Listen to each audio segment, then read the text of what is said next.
এই ৮টা নক্ষত্রের মধ্যে যদি আপনার জন্মছকের গ্রহরা থাকে তাহলে আপনি সর্বার্থ সিদ্ধিযোগ প্রাপ্ত।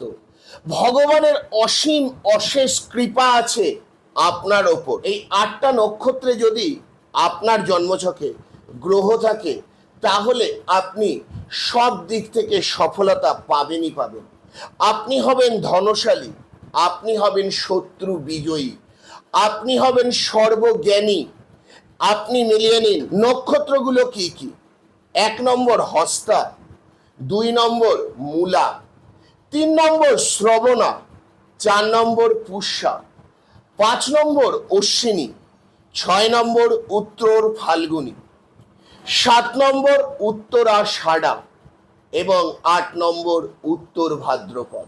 যদি এই নক্ষত্রগুলিতে আপনার জন্মছকের গ্রহরা অবস্থান করে তাহলে আপনি সর্বার্থ সিদ্ধি যোগে রয়েছেন। আছে কিনা আপনার ছকে তা অবশ্যই কমেন্ট করে জানাবেন। হর হর মহাদেব।